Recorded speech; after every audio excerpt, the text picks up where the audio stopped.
ओम शांति।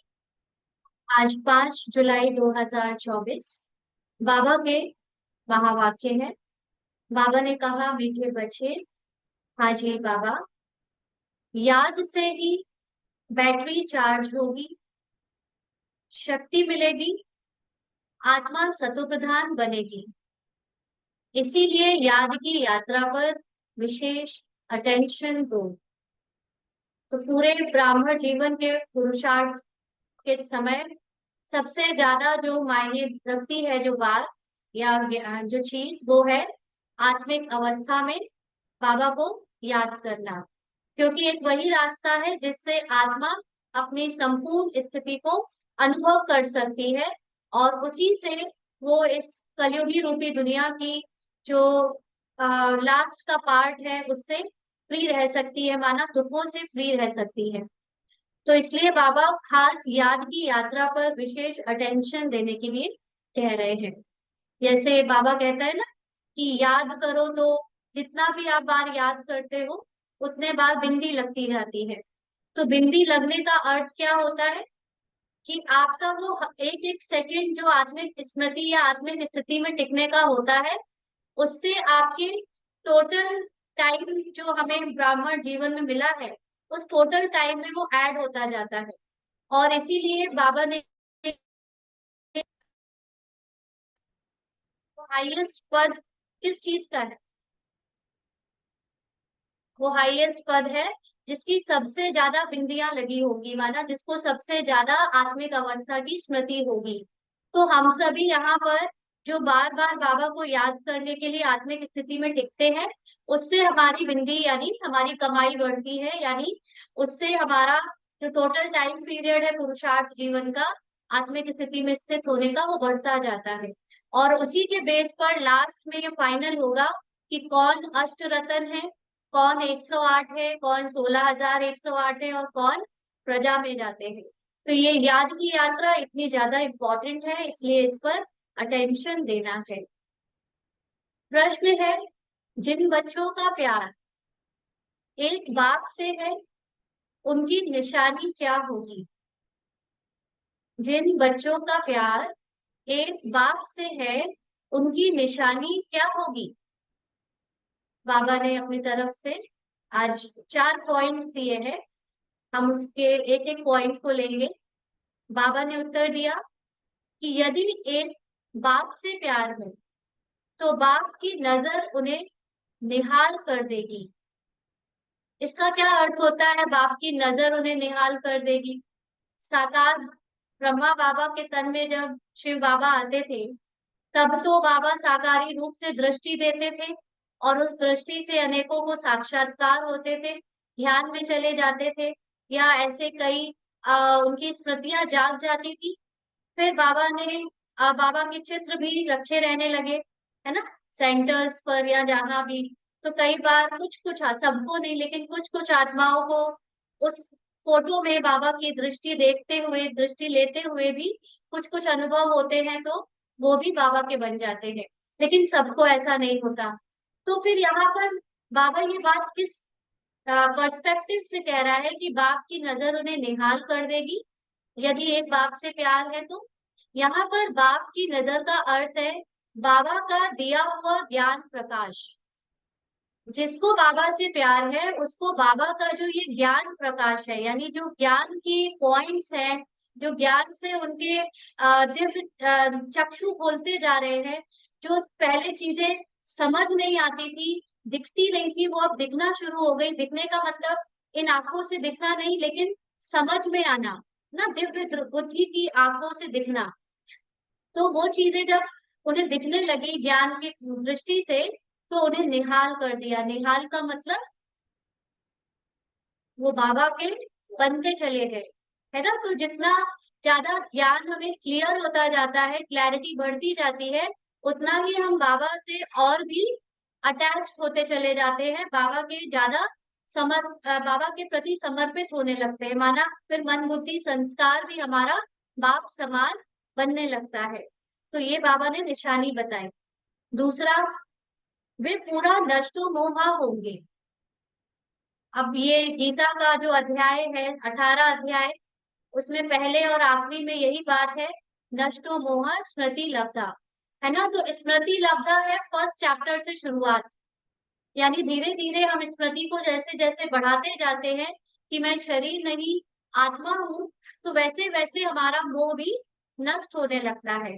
और अंतिम 18वां अध्याय का अर्थ है कि अब मोह नष्ट हो चुका है और हम कंप्लीटली स्मृति स्वरूप यानी आत्मिक स्थिति में स्थित हो चुके हैं। तो जो बाबा के प्यार में बच्चे डूबे रहते हैं, उनकी ये निशानी होगी कि उनका जो मोह है, ना सिर्फ देह और देहधारियों से, ना सिर्फ बाहर की इस पुरानी दुनिया से, लेकिन जो ये पार्ट में जो मिली हुई उनको जो भी संकल्प है, जो भी संस्कार है, बुद्धि है, विशेषताएं हैं, गुण है, सबसे उनका मोह समाप्त होगा। और वो सिर्फ इस बात पर स्थित होंगे कि जो कुछ मिला है वो बाप की अमानत है। तो बाबा उसको चाहे जैसे यूज करे, चाहे जैसे उसको अपने काम में लगाए, मैं सिर्फ निमित्त या इंस्ट्रूमेंट हूँ। तो उनका मोह इन सब सारी चीजों से नष्ट हो जाएगा। तीसरा है, जिन्हें बेहद के बाप का प्यार पसंद आ गया, वह और किसी के प्यार में फंस नहीं सकते। तो बाबा से साकारी रूप में प्यार करना अलग बात है ना। लेकिन जिसने अपनी आत्मिक अवस्था को बना लिया है, निरंतर बनाने की तरफ बढ़ चुके हैं, उनको आत्मिक अवस्था का प्यार, बाबा का प्यार आत्मिक अवस्था का प्यार लगेगा। और आत्मा का जब आत्मा से प्यार हो जाता है तो उसको मनुष्य से प्यार हो ही नहीं सकता, किसी देहधारी से प्यार हो ही नहीं सकता। इसलिए बेहद के बाप का प्यार जो है ना, ये शब्द यूज किया गया है, बेहद के बाप का प्यार, साकारी प्यार नहीं। क्योंकि ब्रह्मा बाबा के समय पे बहुत सारी आत्माएं जो घर छोड़कर आई थी 350 के करीब, उनको बाबा साकारी रूप में प्यारा था। और जैसे ही बाबा का साकार शरीर छूटा 1969 में, तो अनेक आत्माओं को डाउट आया कि अब क्या होगा, और वो सब कई आत्माएं ना, सब तो नहीं लेकिन कई आत्माएं छोड़कर चली गई, क्योंकि उनका प्यार हद के बाप में यानी ब्रह्मा बाबा से ज्यादा था, है ना। इसलिए यहाँ पर जिसको आत्मिक अवस्था में बाबा से प्यार होगा, वो किसी देहधारी के प्यार में फंस नहीं सकता। चौथा, उनकी बुद्धि झूठ खंड के झूठे मनुष्यों से टूट जाती है। जब सत्य आत्मा का ज्ञान हो गया, जब आपको सत्य जीना आ गया, आपके जीवन में सत्य जा चुका है, तो फिर ये दुनिया क्या दिखती है? झूठ दिखती है। दुनिया के जो भी कर्म एक्शंस और दुनिया में जो सारी बेहद की आत्माएं हैं जो पार्ट प्ले कर रही हैं, उनको ये बात का निश्चय होता है कि ये सब झूठ है।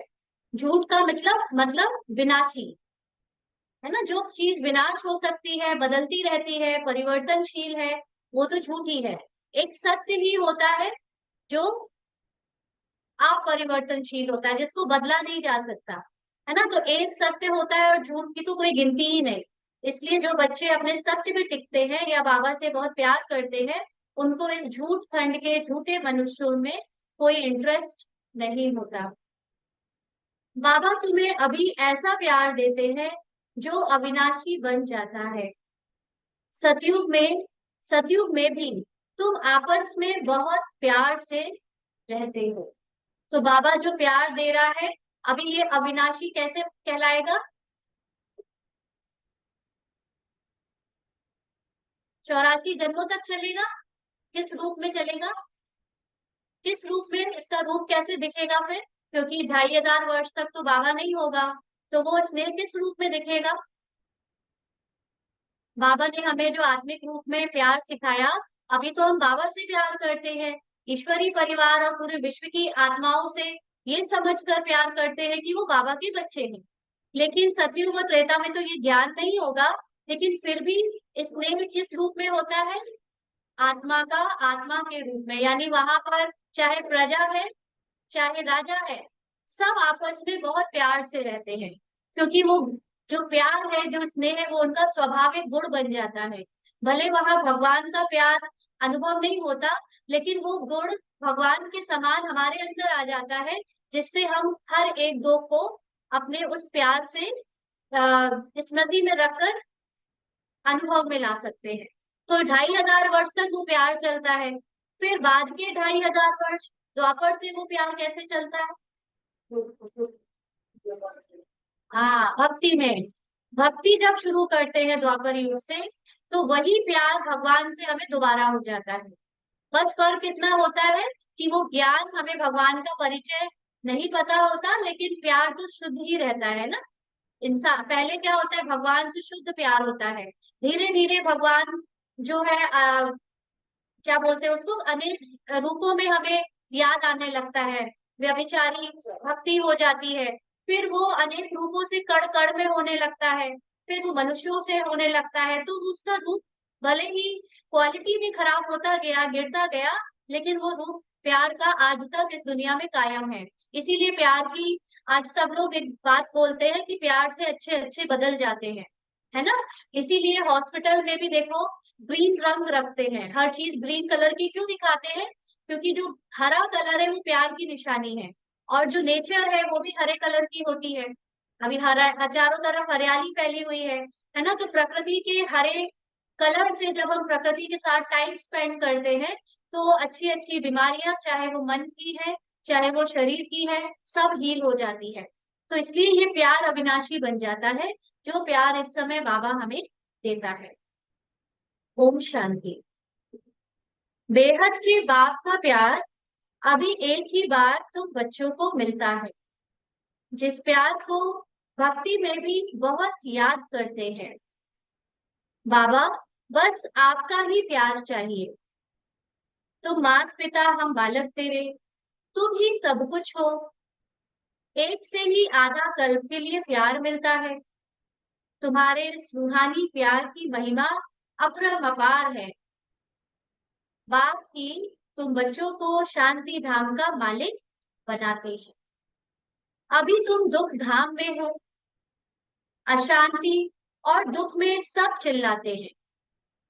धनी धोड़ी किसी का नहीं है, इसीलिए भक्ति मार्ग में याद करते हैं। धनी धोड़ी मतलब बाप नहीं है, है ना। हमारे सर पर कोई है नहीं, भगवान से डरते हैं। भगवान से डरते हैं, लेकिन धीरे धीरे जब ये पहचान जाते हैं कि भगवान भी कुछ नहीं करता, तो बिना डरे फिर पाप करने लगते हैं। शुरू की भक्ति इसीलिए अच्छी थी क्योंकि डरते थे भगवान से, और सोचते थे कि भगवान पनिश करेगा।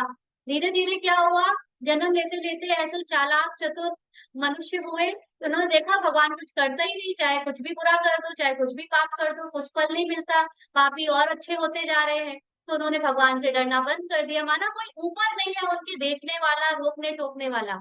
तो इसलिए वो धनी धोड़ी किसी का, कहते हैं ना, आपको कोई धनी धोड़ी नहीं है, कि आपके ऊपर देखने वाला नहीं है कोई, है ना। तो इसीलिए भक्ति मार्ग में याद करते हैं। तो भक्ति मार्ग का मतलब है अज्ञान का जीवन। इसलिए भगवान को वहां पर सोचते हैं कि कोई आए और हम पर जो है नजर रखे, तो गलत होने से रोके। परंतु कायदे से भक्ति का भी समय होता है आधा कल, लेकिन भगवान को चाहे कितना भी याद करें अज्ञानता में, लेकिन भगवान पहले आ नहीं सकता। 2500 वर्ष तक उस अज्ञानता के जीवन में ही हमको भगवान को याद करना होता है। यह तो बच्चों को समझाया है, ऐसे नहीं कि बाप अंतर्यामी है। बाप को सबके अंदर जानने की दरकार ही नहीं। भगवान को सबके अंदर थॉट्स या विचार क्या चल रहे हैं जानने की दरकार नहीं है। क्यों? भगवान सर्वज्ञ है ना। भगवान सब ऑलरेडी जानता है कि जब ये टाइम चल रहा है तो इस टाइम पे सबके अंदर ऐसे ही विचार होंगे। तो क्या जाने, तो पता है कि द्वापर में विचार की क्वालिटी ऐसी होती है, कलयुग में ऐसी होती है, सतयुग में ऐसी होती है। जब उसको पता ही है, तो वो उसको जानकर कोई किसी पर दोषारोपण नहीं करेगा, क्योंकि बच्चों का दोष है कहाँ। बाप आते हैं, बाप और बच्चे ही ये सारा पार्ट बजाते हैं, अंडरलाइन। बच्चे भी पार्ट बजा रहे हैं। पार्ट बजाना यानी नो चॉइस, आपको बजाना ही है, करना ही है। और बाबा भी भगवान का पार्ट बजाने आता है। बाबा का भी भगवान का पार्ट है ना। तो बाप जानते हैं सृष्टि का चक्र कैसे फिरता है, उसमें बच्चे कैसे पार्ट बजाते हैं। ऐसे नहीं कि वह हर एक के अंदर को जानते हैं। यह तो रात को भी समझाया है कि हर एक के अंदर तो विकार ही है, बहुत छीछी मनुष्य है ना। यहाँ रात का मतलब बाबा ने शायद नाइट क्लास ली होगी, उसके बारे में बाबा कह रहा है। तो ये तो सबको पता है कि इस समय सबके अंदर विकार है, मनुष्य छीछी है। बाप आकर गुल गुल यानी फूल बनाते हैं। यह बाप का प्यार तुम बच्चों को एक ही बार मिलता है, जो फिर अविनाशी हो जाता है। भगवान का प्यार फील होता है। कई बार बाबा ने ऐसे मूलियां चलाई ना, जिसमें कहते हैं कि बाबा, बच्चे कई बार बाबा को उलाहना देते हैं, आप हमें कम प्यार करते हो क्या, हम हमें आपका प्यार कभी कभी फील नहीं होता। ऐसे बच्चों की उलाहना बाबा के पास आती है। तो क्यों ऐसा होता है, कभी कम फील होता है, कभी ज्यादा फील होता है बाबा का प्यार?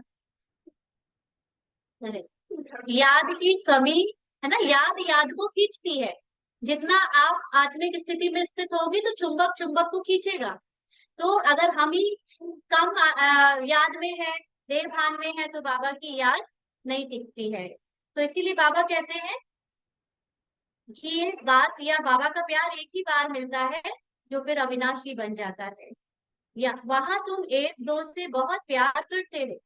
सतयुग में जो प्यार है वो देह भान का नहीं है, क्योंकि देह भान का प्यार आप लिमिटेड लोगों से कर सकते हो, है ना। इसीलिए कलयुग में जितना जितना देह भान वाला प्यार बढ़ता जा रहा है, एक दो से इतना बढ़ता जा रहा है कि हम लोग शरीर को इतना ज्यादा इम्पोर्टेंस देते हैं कि उस इसीलिए कम लोगों से प्यार कर पाते हैं। लेकिन अभी हम अगर बैक जाए फ्लैशबैक में, तो कुछ समय पहले भी एक दूसरे का देह से इतना प्यार नहीं था।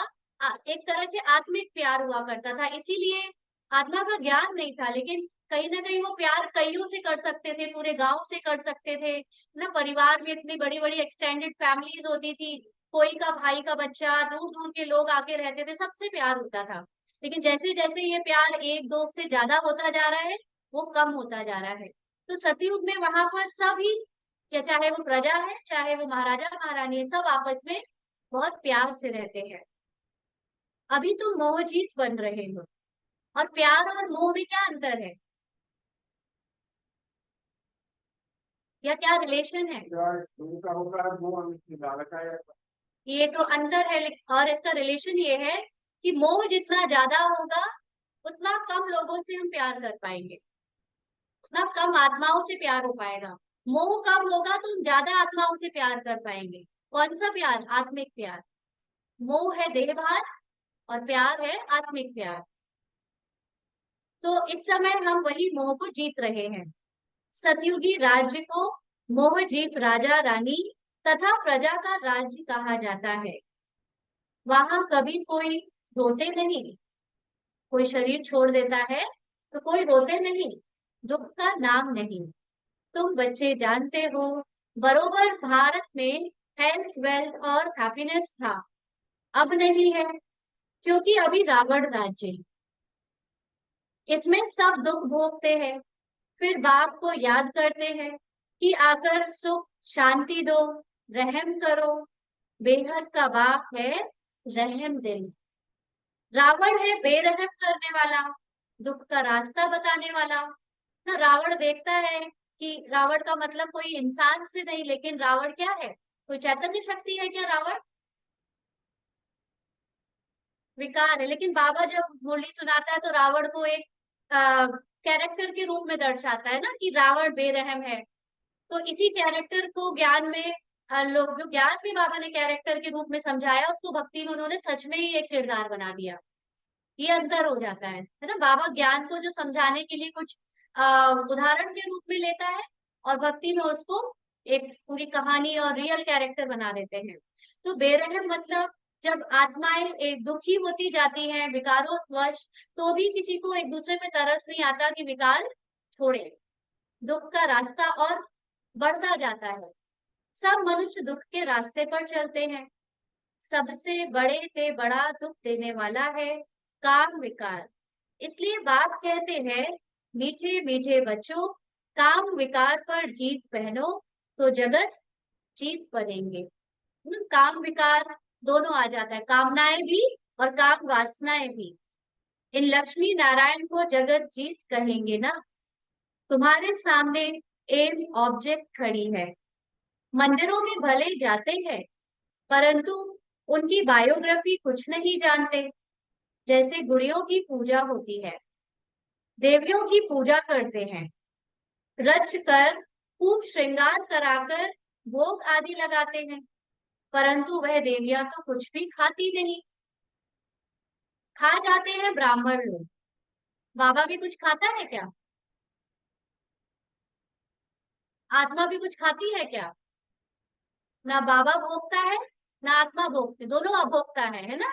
लेकिन आत्मा शरीर को खिलाती है, शरीर को देती है। और यहाँ पर भी जैसे देवियों को भोग लगाते हैं, श्रृंगार करते हैं, पूजा करते हैं।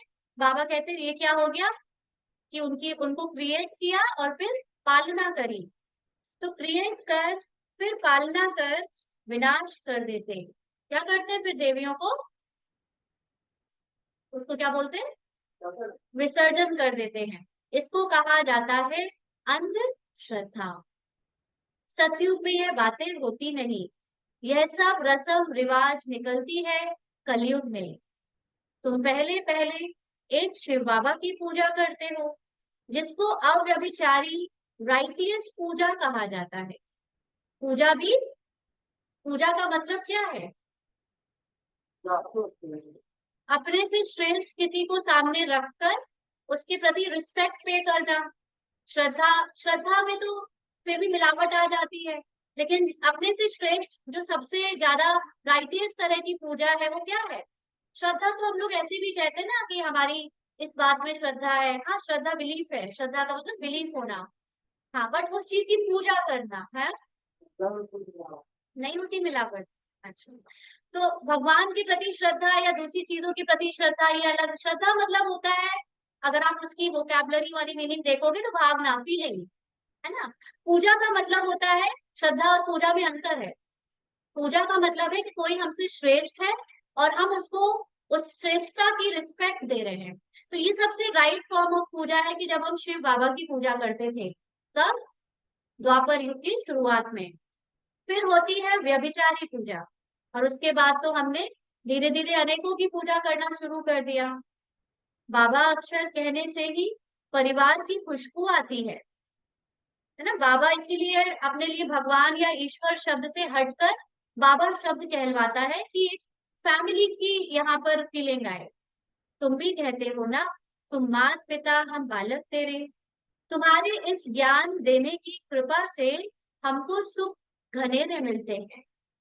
बुद्धि में याद है कि हम पहले पहले मूल वतन में थे, यहाँ वहां से यहाँ आते हैं शरीर लेकर पार बजाने। तो हम सब अपनी कंप्लीट स्थिति से नीचे उतरते हैं और फिर पाठ बजाते बजाते क्या हो जाते हैं? पाठ समझने लगते हैं, है ना। पहले पहले हम दैवी चोला लेते हैं, अर्थात देवता कहलाते हैं हम, मतलब आत्मा। फिर क्षत्रिय, वैश्य, शूद्र वर्ण में आते भिन्न भिन्न पाठ बजाते हैं। इसीलिए हर पाठ के अपने संस्कार हैं, अपने गुण हैं, और वो हम लोग धीरे धीरे क्रमानुसार चेंज करते जाते, बजाते जाते हैं। यह बातें तुम पहले नहीं जानते थे। अब बाबा ने आकर आदि मध्य अंत का नॉलेज तुम बच्चों को दिया है ना। साकार मुरली में बाबा ड्रामा शब्द कम यूज करता है। ड्रामा को दूसरी भाषा में आदि मध्य अंत कहता है। तो ये नॉलेज बाबा ने बच्चों को दी। अपनी भी नॉलेज दी है कि मैं इस तन में प्रवेश करता हूँ। यह अपने 84 जन्मों को नहीं जानते थे। कौन नहीं जानता था? ब्रह्मा बाबा। तुम भी नहीं जानते थे। श्याम सुंदर का राज तो समझाया है। श्याम सुंदर का क्या राज है?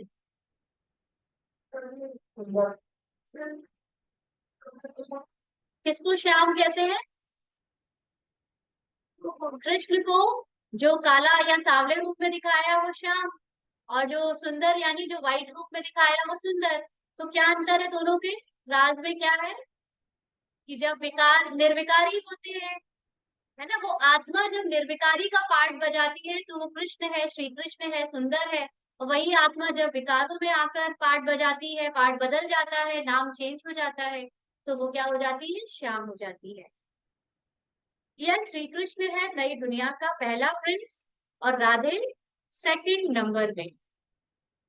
तो थोड़े वर्ष का फर्क पड़ता है। तो ये वर्ष का फर्क कैसे पड़ा? आपको पता है, भले ही सब लोग कहते हैं कि मम्मा फर्स्ट गई, मम्मा फर्स्ट गई, गई भले फर्स्ट, लेकिन फर्स्ट नंबर पे कौन है?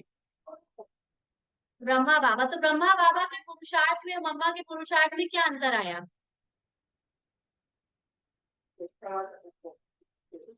आत्मिक स्मृति का। ना, ब्रह्मा बाबा के खाते में आत्मिक स्मृति के काउंटिंग ज्यादा है, मम्मा का थोड़ा सा कम है। और उसके बाद बाकी के जो बच्चे बनते जा रहे हैं उनके और कम होते जा रहे हैं। इसीलिए वो जो बाबा कहते हैं ना, शुरू में जो हमने समझा था, आप लोग तो आज लेट आए, शुरू का याद की यात्रा में जो बाबा बिंदी बिंदी लगाओ कहता जाता है ना, ये बिंदी क्या है? आत्मिक अवस्था में टिकने का हर एक सेकंड आपका काउंट हो रहा है, ऐड हो रहा है। तो ब्रह्मा बाबा के सबसे ज्यादा बिंदियां हैं, मम्मा की थोड़ी कम। और हम सब बच्चों की फिर नंबरवार बिंदियां लगती जा रही है, यानी याद की यात्रा में अंतर। इसीलिए बाबा कहता है जल्दी जल्दी करो, फास्ट फास्ट करो। आप जितना कल परसों की बोली में बाबा ने कहा था ना, रेस करो आपस में कि मैं कितना ज्यादा याद कर सकता हूँ। उसमें ऊपरी रेस की बात नहीं है, आत्मिक स्थिति बनाने की रेस है। सिर्फ बैठ नहीं जाना है योग में, लेकिन काम करते जो आत्मिक अवस्था में टिका हुआ है उसकी बिंदी ऑटोमेटिकली लग रही है, किसी को पता भी नहीं चल रहा।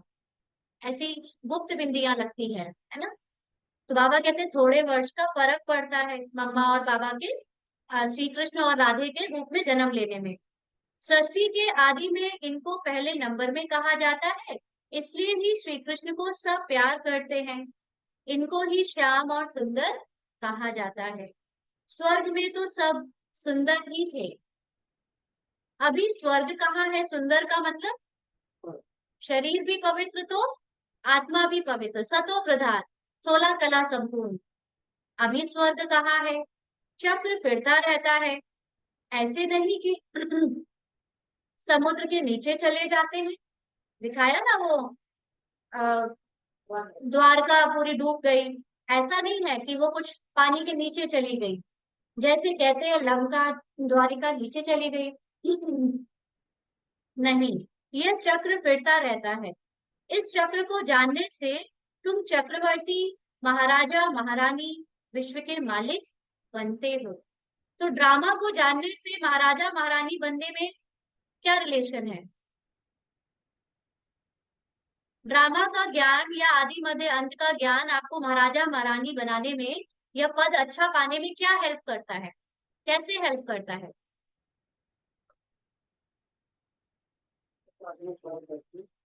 हाँ, सही कह रहे हैं, सही जा रहे हैं।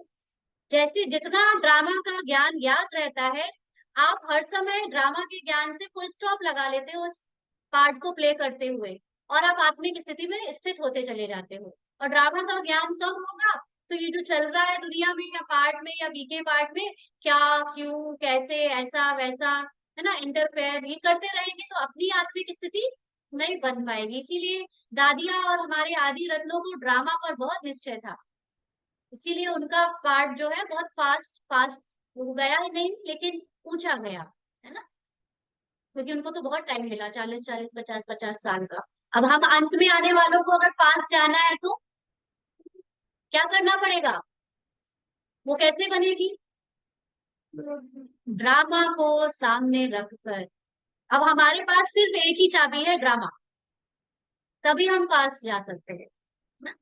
तो बाबा कहते हैं इस चक्र को जानने से तुम चक्रवर्ती, महाराजा, महारानी, यानी फिर तभी आपके बहुत सारे सेकंड काउंट हो सकते हैं, जमा हो सकते हैं, और आपकी उस स्थिति से उस पद को प्राप्त करवा सकते हैं। प्रजा भी तो अपने को मालिक समझती है ना।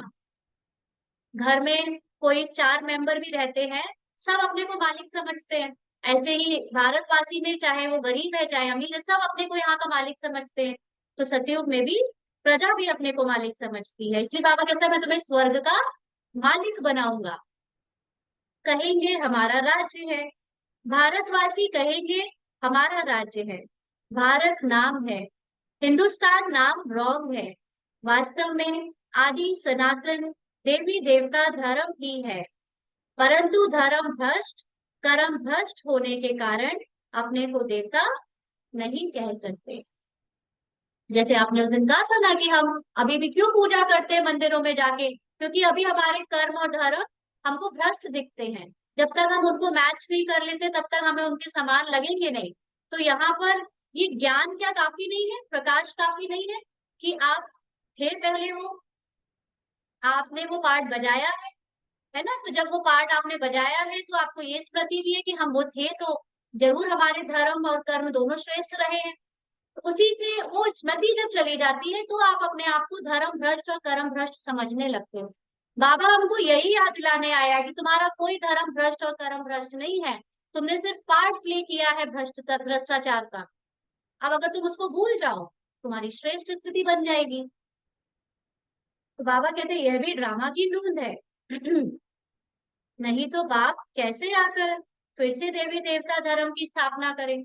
अगर बाबा को ये काम ना करना पड़े तो फिर बाबा कैसे अपने को प्रूव करे कि वो भगवान है? भगवान को कोई ऐसा बड़ा काम करके दिखाना पड़े ना जिससे संसार में वो भगवान के रूप में जाना जाए। तो आगे तुमको भी इन सब बातों का मालूम नहीं था। बाबा या भगवान भगवान इसीलिए क्योंकि वो ज्ञान का सागर है, उसे सब पता है। अब बाप ने समझाया है, ऐसा मीठा बाबा उनको भी फिर तुम भूल जाते हो। सबसे मीठा बाबा है ना। बाकी रावण राज्य में तुमको सब दुख ही देते हैं ना, इसलिए बेहद के बाप को याद करते हैं। तो बहुत बढ़िया बात है कि सब दुख देते हैं यहाँ। थैंक यू बोलो उन सबको और उन परिस्थितियों को जो दुख दे रही हैं। आपको महाराजा महारानी बनाने वाली है वो परिस्थितियां, है ना? लौकिक में कोई आपको परेशान करे, चाहे समाज में आपके ऊपर कोई उंगली उठाए, थैंक यू। अगर वो हमसे इतनी नफरत ना करें, हमको इतना यहाँ परेशान ना करें, तो हम आत्मिक स्थिति बनाए ना उसी में सुखी होते रहे, है ना? इसीलिए बहुत अपने को इस आखिरी जन्म में अ, अपने को पद्मा पदम भाग्यशाली समझना चाहिए जिनको स्ट्रगल मिल रहा है। भले ही लोग कहते हैं कि ब्रह्मा कुमारी में दुखी लोग जाते हैं, बट उन्हें नहीं पता कि ये दुखी कौन बनने वाले हैं, है ना? तो बाबा कहते हैं उनकी याद में प्रेम के आंसू बहाते हैं, क्योंकि सच्चा प्यार पता चल जाता है कि सच्चा प्यार भगवान के सिवा कोई मनुष्य कर ही नहीं सकते, है ना? अभी हम ऐसे अनेक बाबा के बच्चों को ही देख रहे हैं। कुछ कुछ अनुभव किसी के सुनने में आते हैं कि जो लौकिक वालों की वजह से बाबा का ज्ञान छोड़कर या टाइम दे नहीं रहे हैं, कि हमें लौकिक में उन्होंने हमें बहुत अच्छे से टाइम दिया पाला है तो हम उनको बार बार समय देते हैं जाके, और अब वही लथेड़ कर उनको भगा रहे हैं। ऐसे लोगों के अब एक्सपीरियंस सुनने में आ रहे हैं, तो अंदर ही अंदर फील होता है कि अब इनको जबरदस्ती, जब भगवान से प्यार मिला और उसको भी इन्होंने नकार दिया, तब ये लौकिक का जो प्यार अ, नफरत में बदल रहा है, तब इनको जाके एक फर्क पड़ेगा कि भगवान ने हमको प्यार दिया था और हमने उसको महसूस नहीं किया। तो बाबा के प्यार में सब आंसू बहाते हैं, हे साजन कब आकर सजनियों से मिलेंगे, क्योंकि तुम सब हो भक्तियां, भक्तियों का पति हुआ भगवान। भगवान आकर भक्ति का फल देते हैं, रास्ता बताते हैं और समझाते हैं ये 5,000 वर्ष का खेल है। रचयिता और रचना के आदि मध्य अंत को कोई भी मनुष्य नहीं जानते हैं। ड्रामा के ज्ञान को कोई नहीं जानता। आत्मा का ज्ञान और परमात्मा का ज्ञान फिर भी किसी किसी जगह पर ठीक ठाक मिल जाता है, लेकिन ड्रामा बाबा ने समझाया। रूहानी बाप और रूहानी बच्चे ही जानते हैं, कोई मनुष्य नहीं जानते, देवताएं भी नहीं जानते, यह स्पिरिचुअल फादर ही जानते हैं। वह अपने बच्चों को बैठ समझाते हैं, और कोई भी देहधारी के पास यह रचयिता और रचना के आदि मध्य अंत की नॉलेज हो ना सके। यह नॉलेज होती ही है रूहानी बाप के पास। उनको ही ज्ञान ज्ञानेश्वर कहा जाता है। ज्ञान ज्ञानेश्वर तुमको ज्ञान देते हैं और राज राजेश्वर बनाने के लिए, इसलिए इसको क्या कहा जाता है? राजयोग। बाकी वह सभी है हठ योग। हठ योगियों के भी चित्र बहुत है। बहुत सारी आत्माओं ने अपनी आत्मिक अवस्था को आ, हठ से जाना है, कि हट अपने शरीर को इतना दर्द दिया, तब पहचाना कि मैं शरीर नहीं आत्मा हूँ। लेकिन बाबा हमको ज्ञान से इतनी सहजता से अनुभव करा रहा है कि तुम आत्मा हो, शरीर नहीं हो। है ना, इसीलिए इसको राजयोग कहते हैं। और उसमें भी फिर हम बहुत इजीली अपने कर्मेंद्रियों पर राज्य करते और फिर सतयुग में राज्य करते। सन्यासी जब आते हैं वह आकर बाद में हठ योग सिखलाते हैं। वो हठ कैसे सिखलाते हैं अपने फॉलोअर्स को? एक सन्यासी जब दूसरे को सन्यासी बनाता है तो वो यही कहता है तुम शरीर नहीं आत्मा हो। अब शरीर को खूब पछाड़ो, खूब मारो, खूब परेशान करो, तब तुम भूलोगे कि तुम शरीर नहीं हो। है ना? वो इस तरह से उसको आत्मिक स्थिति में लाता है। लेकिन ये बहुत कठिन रास्ता है और इसमें हमें जाने की जरूरत ही नहीं है। जब बहुत वृद्धि हो, कभी कभी हम ज्ञान में आकर भी हठ योग करने लगते हैं। ज्ञान में आने के बाद जबरदस्ती खाने पीने की आदतों पे बहुत चेंज लाने की कोशिश करते हैं और फिर पूरा ध्यान हमारा उसी तरफ चला जाता है कि खाने ये खाएं वो ना खाएं। सिर्फ शुद्धता रखनी है, योग में बना हुआ खाना खाना है। बाबा के बच्चे जो योगी हैं बस उनका ही खाना है, इतना इजी, इतना काफी है। लेकिन अब ऐसा खाना है, फिर वैसा नहीं खाना है, फिर ये करना है, फिर चाय लेनी है, कॉफी नहीं लेनी है। इतनी ज्ञान इतनी साइंस की उसमें जाते हैं। हर कोई अपनी अपनी राय दे रहा होता है, फिर नेचर, फिर ये, फिर वो। अरे इतना दिमाग मत लगाओ खाने पीने में, दिमाग लगाओ आत्मिक अवस्था में टिकने में। जो इजली खा सकते हो, जो मिल जाए वो खा लो बस, लेकिन शुद्ध हो और बाबा की याद में बना हुआ हो। है ना? आपको चाय पीकर भी अगर बाबा की याद में आत्मिक स्थिति में रह सकते हो तो खूब चाय पी लो। इसमें कोई वो नहीं, आपके शरीर को कोई चीज हार्म नहीं कर सकती अगर आप आत्मिक अवस्था में टिक गए तो। ये प्रकृति आपको हार्म नहीं कर सकती। कि चाय खाना पानी क्या है? प्रकृति ही तो है ना। आप प्रकृति से ऊपर चले गए, अब क्या हार्म करेगी प्रकृति? तो आत्मा तो पूरी शुद्ध है ही, प्रकृति ही अशुद्ध है। इस अशुद्ध प्रकृति से परे हो जाओ, आत्मा को अपनी शुद्धता अनुभव होने लगेगी। बाबा कहते हैं सन्यासी जब आते हैं वह आकर बाद में हठ योग सिखलाते हैं। जब बहुत वृद्धि हो जाती है तब हठ योग आदि सिखलाते हैं। बाप ने समझाया है, मैं आता ही हूँ संगम पर, आकर राजधानी स्थापन करता हूँ। स्थापन यहाँ करते हैं, ना कि सतयुग में। सतयुग आदि में तो राजा ही है, तो जरूर संगम पर स्थापना होती है। यहाँ कलयुग में है सब पुजारी, सतयुग में है पूज्य। तो बाप पूज्य बनाने के लिए आते हैं, पुजारी बनाने वाला है रावण। यह सब जानना चाहिए ना। पुजारी और रावण, पुजारी माना अज्ञानता, और अज्ञानता का मतलब ही है कि आप विकारों में जा रहे हो, इसलिए आप अज्ञानी हैं। यह सब जानना चाहिए। यह है ऊंच से ऊंच पढ़ाई, इस टीचर को कोई जानते नहीं। वह सुप्रीम बाप भी है, टीचर भी है, सदगुरु भी है, यह कोई नहीं जानते। बाप ही आकर अपना पूरा परिचय देते हैं, बच्चों को खुद पढ़ाकर फिर साथ में ले जाते हैं। कैसे साथ ले जाता है बाबा, एक बार फिर से बता दें। अपने जैसी आत्मिक अवस्था बनाकर ना। बेहद का बाप, बेहद के बाप का लव मिलता है तो फिर और कोई लव पसंद नहीं आता ना। जिसने अपनी आत्मा को अनुभव कर लिया उसको किसी शरीरधारी का लव पसंद नहीं आता। इस समय है ही झूठ खंड, झूठी माया, झूठी काया। भारत अब झूठ खंड है, फिर सतयुग में होगा सच खंड। इसीलिए जिनकी आत्मिक अवस्था बन जाती है ना, वो काम विकार पर बहुत आसानी से जीत पा लेते हैं। वो काम विकार के लिए लड़ जाते हैं, उनके लिए कोई मायने नहीं रखता कोई रिश्ता। यहाँ पर काम विकार से क्यों नहीं छूट पा रही कई बहनें भाई? क्यों उनके युगल उनको परेशान कर रहे हैं उस चीज के लिए? क्योंकि आत्मिक अवस्था ही नहीं बनी है, अभी भी मोह है। जिसने आत्मिक अवस्था को अनुभव कर लिया उस सारे हदों की बाउंड्री को तोड़कर अपनी इस अवस्था में टिकता है। जब तक नहीं टिक पा रहा है इसका मतलब है कि देह भान में है, मोह है, अटैचमेंट है, डर है, लोक लाज की चिंता है, भय है कि कहीं मुझे घर से निकाल ना दे, या मुझे कोई कुछ कह ना दे, या घर वालों का क्या होगा, या माहौल कैसा हो जाएगा। जिसने आत्मिक अवस्था बना ली वो झूठी दुनिया की चिंता ही नहीं करता।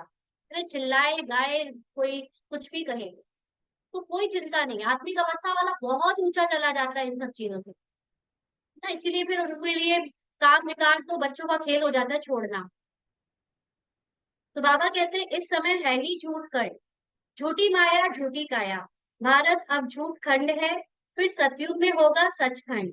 भारत कभी विनाश को नहीं पाता है, यह है सबसे बड़े से बड़ा तीरथ, जहाँ बेहद का बाप बच्चों को बैठ सृष्टि के आदि मध्य अंत का राज समझाते हैं, सर्व को सदगति करते हैं।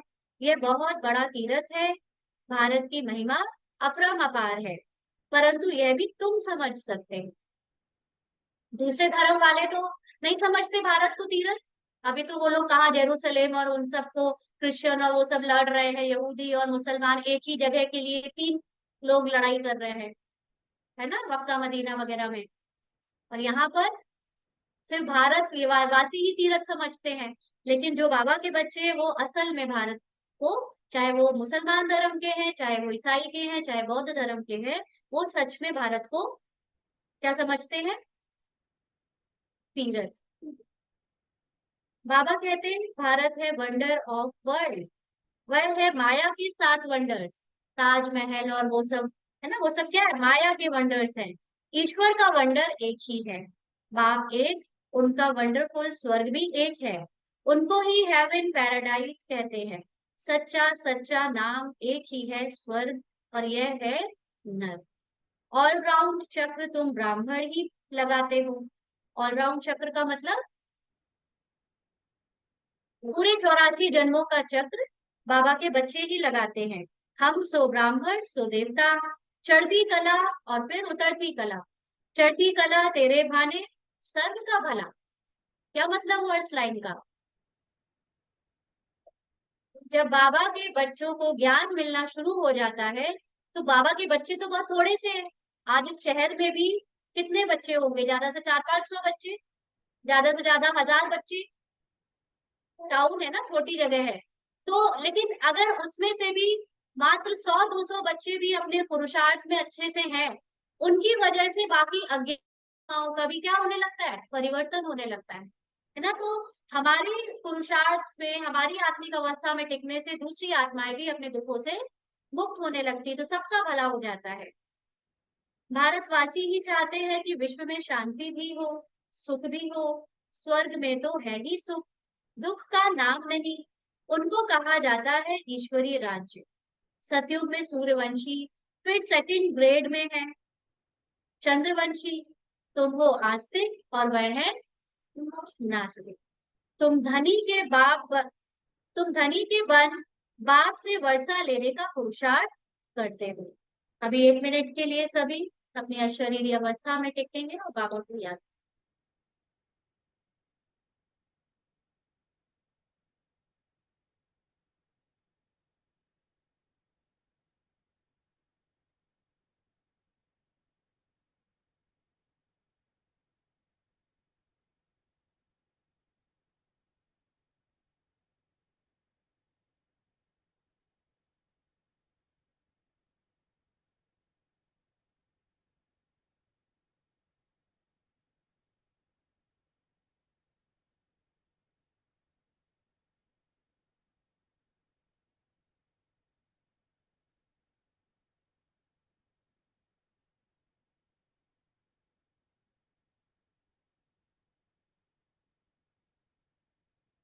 बाबा कहते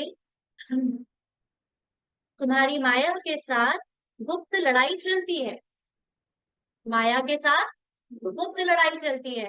एक दूसरे को भी नहीं पता चलता कि अंदर ये कौन सी माया से लड़ रहे हैं।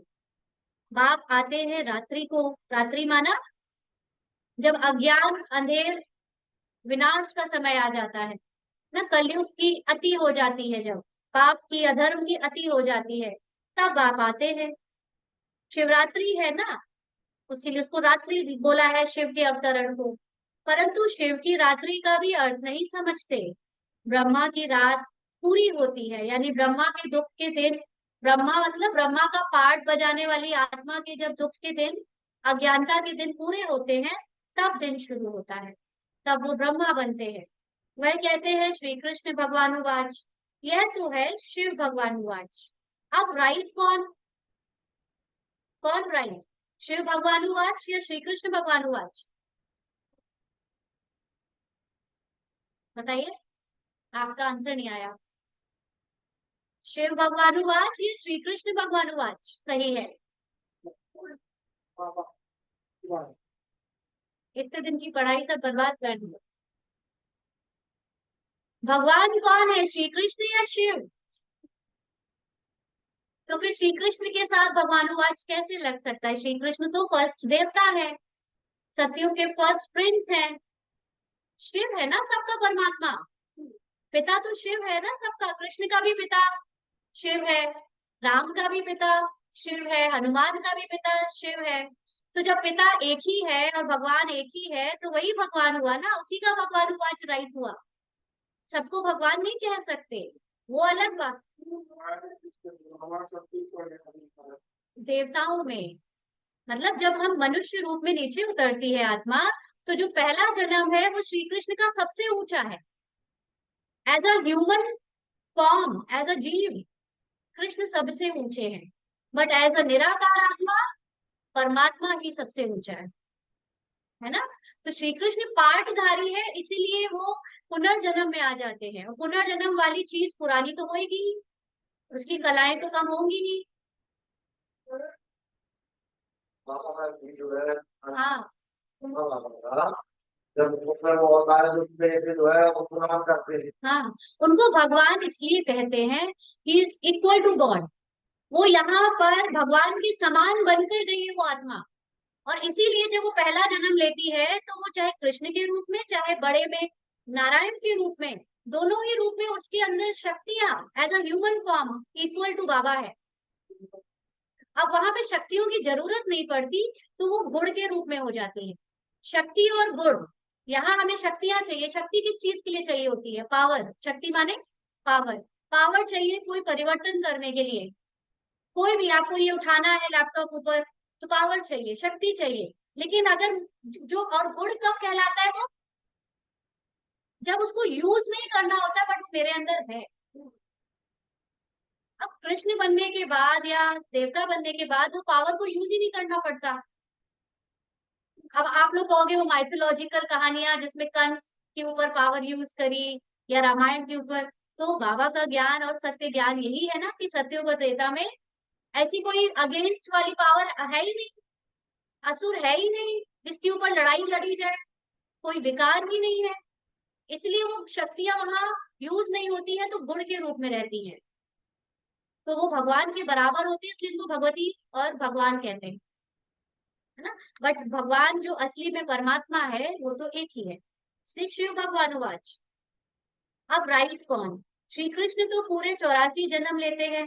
बाप कहते हैं मैं आता हूँ साधारण बूढ़े तन में। जो चीज विनाशी है या जो चीज परिवर्तनशील है उसको भगवान नहीं कह सकते। ठीक है, यह भी अपने जन्मों को नहीं जानते हैं।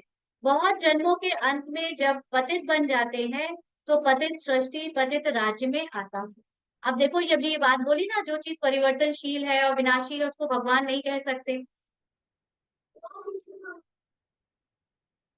ईश्वर में और भगवान में अंतर है, करेक्ट है। श्री कृष्ण को आप ईश्वर के रूप में देखते हो क्योंकि वो ईश्वर मतलब ऐश्वर्य। भगवान जब सृष्टि पर अपना ऐश्वर्य दिखाता है तो वो ईश्वर का रूप है।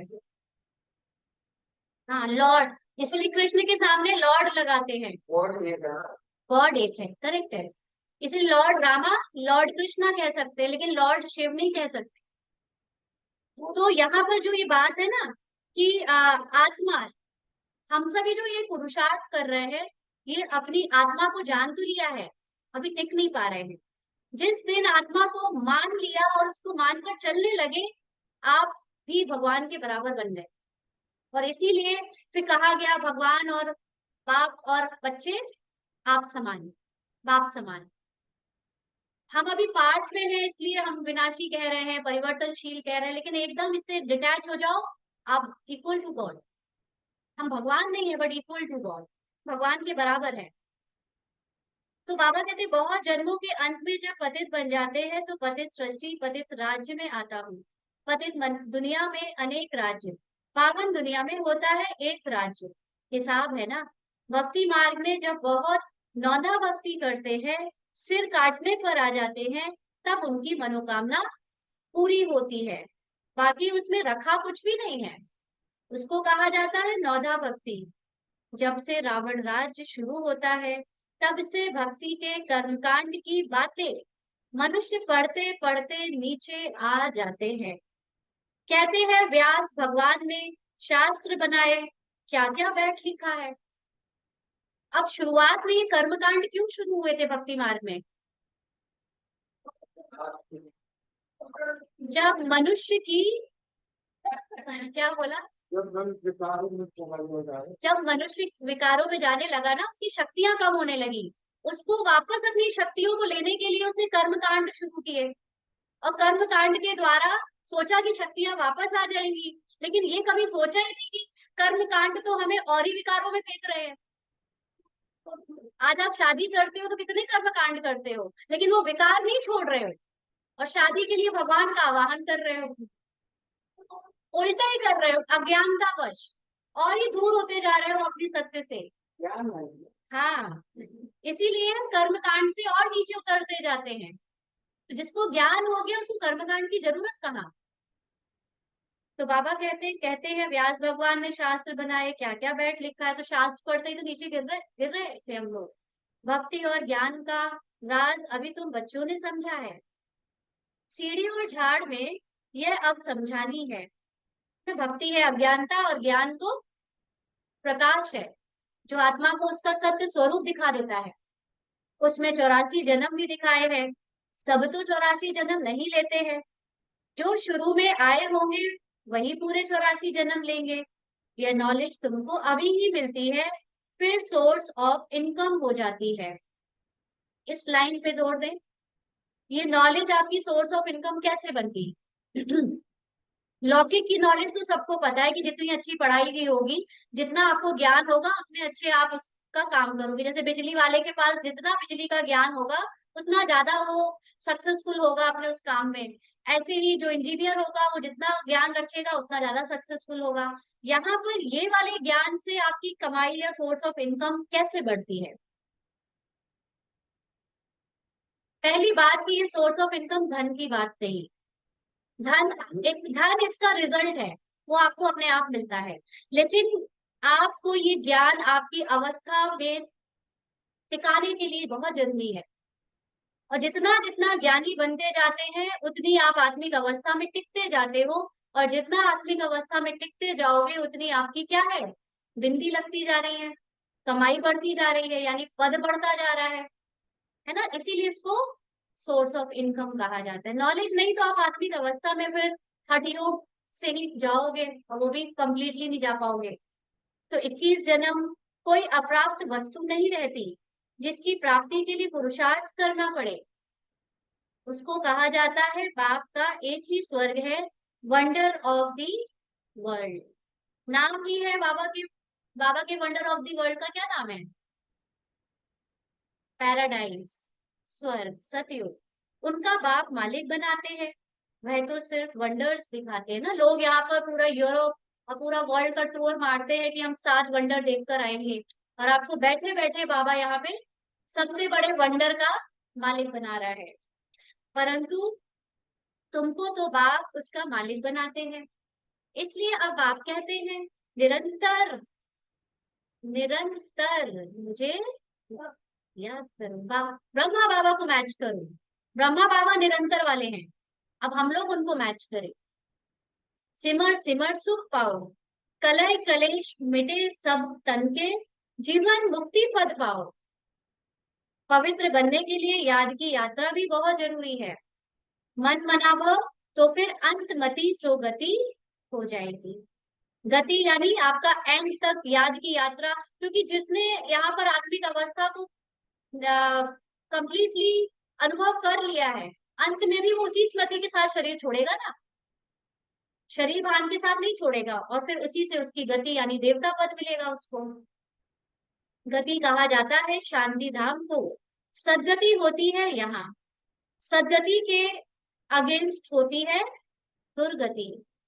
अभी तुम बाप को और रचना के आदि मध्य अंत को जान गए हो।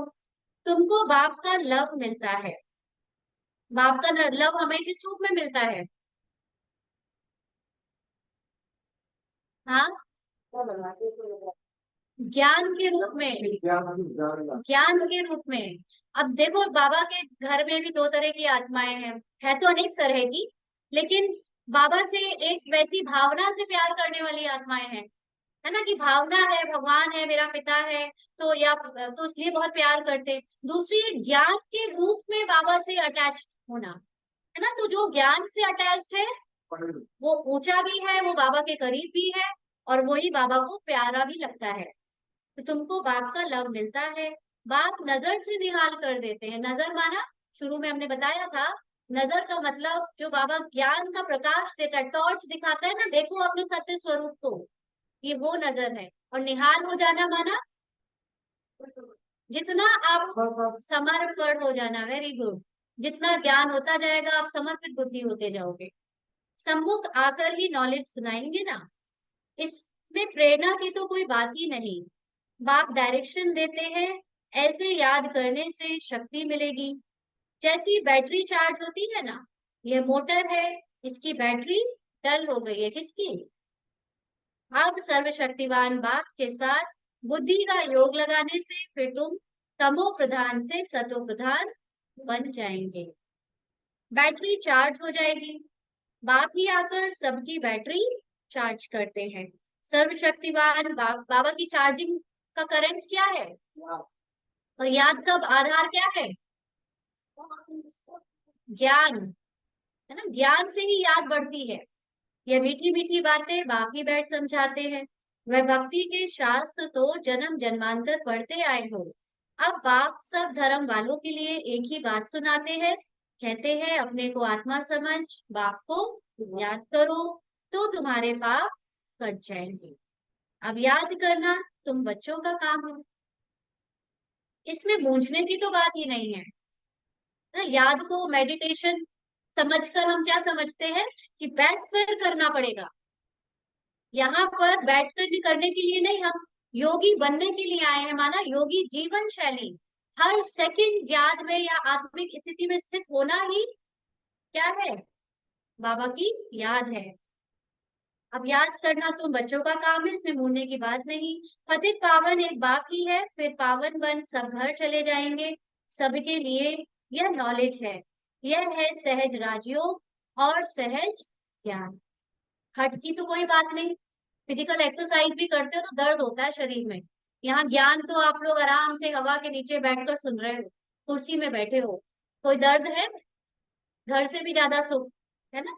अच्छा, मीठे मीठे सिकी लदे बच्चों प्रति माता पिता बाप दादा का याद प्यार और गुड मॉर्निंग। रूहानी बाप की रूहानी बच्चों को नमस्ते। हम रूहानी बच्चों की रूहानी बाप दादा को याद प्यार, गुड मॉर्निंग और नमस्ते बाबा, शुक्रिया, थैंक यू बाबा। धारणा के लिए मुख्य सार।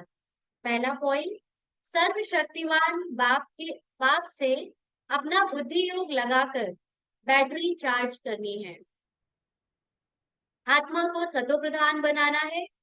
याद की यात्रा में कभी गूंजना नहीं है, थकना नहीं है। उसका मतलब देह भान में नहीं लौट जाना है वापस, आत्मिक स्थिति को निरंतर बनाने का अभ्यास करते ही रहना है। अगर योग बैठकर नहीं भी लगता है तो बार बार बाबा का ज्ञान चलते फिरते कोई भी ऐसी क्लास लगाओ या कमेंट्री लगाओ जिससे आपकी आत्मिक अवस्था बनी रहे, ज्ञान आपके अंदर जाता रहे। ज्ञान लेना कभी बंद नहीं करना, ज्ञान लेने से आत्मिक अवस्था ऑटोमेटिकली बनती जाएगी।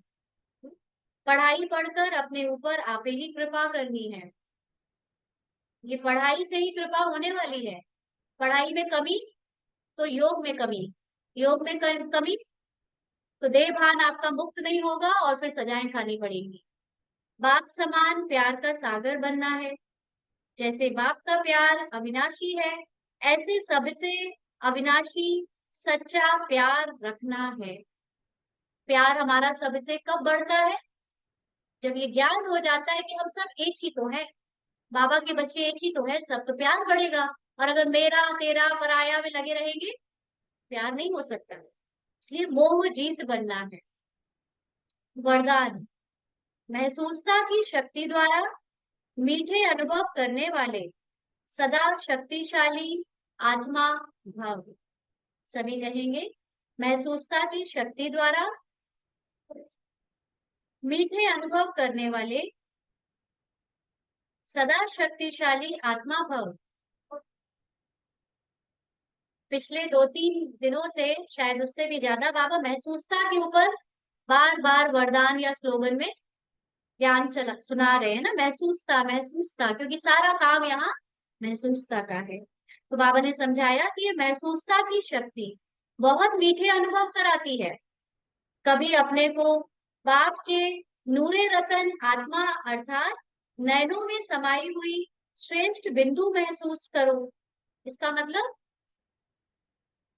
कि बाबा की हर वक्त आप पर दृष्टि है। बाबा मुझे हर पल अपने सामने रखता है आत्मिक रूप में। कभी मस्तक पर चमकने वाली मस्तक मणि, कभी अपने को ब्रह्मा बाप के सहयोगी राइट हैंड। कभी निराकारी स्थिति नहीं बन पाती तो साकारी रूप में ब्रह्मा बाबा के साथ अपने आप को अनुभव करो। ब्रह्मा की भुजाएं महसूस करो। ब्रह्मा की भुजाएं का मतलब बाबा के इस कर काम में जो परिवर्तन का काम चल रहा है, सतयुग लाने का, उसमें मददगार समझो। कभी अव्यक्त फरिश्ता स्वरूप महसूस करो, माना एकदम हल्के हो जाओ यहाँ के बोझों से, सब कुछ भूल जाओ, उसको कहते हैं फरिश्ता स्थिति। इस महसूसता शक्ति को बढ़ाओ तो शक्तिशाली बन जाएंगे। हमेशा एक जैसी स्थिति में आप नहीं रह सकते ना।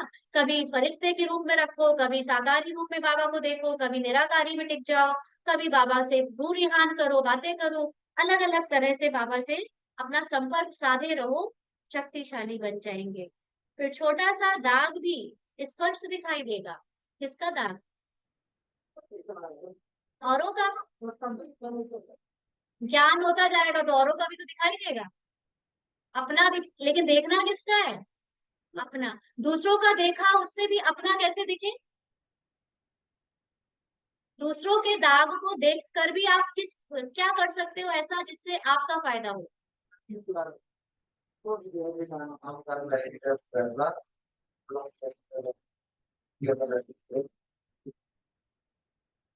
क्यों नहीं?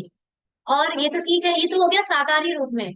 लेकिन दूसरों के पार्ट को देखकर आपको बार बार ड्रामा की याद आएगी ना, तो ड्रामा पक्का होता जाएगा।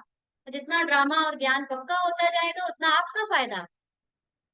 कोई परिस्थिति खराब ना आए, विचलित करने वाली ना आए, तो आपको याद ही नहीं आएगा ये कि आपको टिकना है। विघन जितने भी है ना ब्राह्मण परिवार में, ये सारे विघन इसीलिए है कि आपकी स्थिति बनती चली जाए।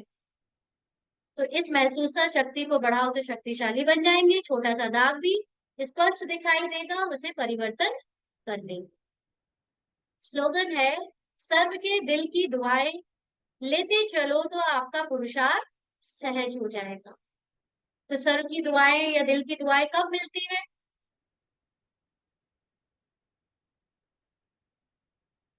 जब हम अपने मन वचन कर्म से पवित्र रहेंगे तो सबकी दुआएं मिलेंगी। तो ये पुरुषार्थ है, उसमें बाबा की एक्स्ट्रा मदद मिलेगी। फिर आप जल्दी जल्दी आत्मिक स्थिति में स्थित होने लगोगे। अच्छा, इसी इसी को थोड़ा सा और, अगर दुआएं नहीं मिलती है तो आपका पुरुषार्थ मुश्किल क्यों हो जाता है? करेक्ट, भारी हो जाएंगे, व्यर्थ चलेगा। आत्मिक स्थिति में स्थित होने में उतनी ही मुश्किल आएगी। तो सबकी दुआएं लेना माना अपने साथ सहयोगी ब्राह्मण परिवार के साथ मिलजुल कर प्यार से चलना। तो अपने आप पुरुषार्थ क्या हो जाएगा? विघन नहीं आएंगे तो आत्मिक स्थिति बहुत सहजता से बनती जाएगी।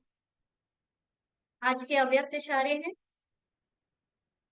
5 तारीख। जिसका आपके प्रति शुभ भाव है उसके प्रति आप भी शुभ भाव रखते हो, उपकारी पर उपकार करते हो। यह कोई बड़ी बात नहीं है। बाबा इस पूरे महीने में बाबा बार बार यही कह रहा है।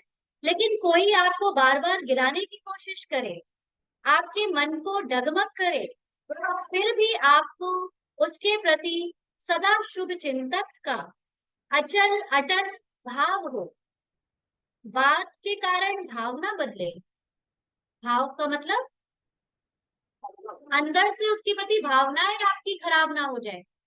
कई बार आपको ऊपर से भले ही उतना प्रेम या वो स्नेह नहीं होगा, लेकिन अंदर से भावना चेंज ना हो, उसके प्रति आपकी जो बिलीफ है, विश्वास है, वो चेंज नहीं होना चाहिए। कोई अपकार करे, आप उस पर अपकार को उपकार में परिवर्तन कर दो, तब कहेंगे कमाल। अच्छा, कल की मुरली में भी बाबा ने जब ये बोला ना, अच्छा कल ना दीदी ने पांच 5 तारीख का सुना दिया था, यही सुनाया था ना कल। हाँ हाँ, 4 का दूसरा है, या यही था एक, हाँ महावीर का दूसरा, ठीक है सही सुनाया था। संतुष्टता को संतुष्ट रखना, स्नेही को स्नेह देना, सहयोगी के साथ सहयोगी बनना, यह महावीरता नहीं है। लेकिन कोई कितना भी असहयोगी बने, अपने सहयोग की शक्ति से असहयोगी को सहयोगी बनाना, इसको महावीरता कहा जाता है। ये बताया था, सही था। इसको थोड़ा सा एक्सप्लेन करने के लिए पढ़ रही हूं मैं। कमजोर को कमजोर समझ छोड़ ना दो, लेकिन उसको बल देकर बलवान बनाओ।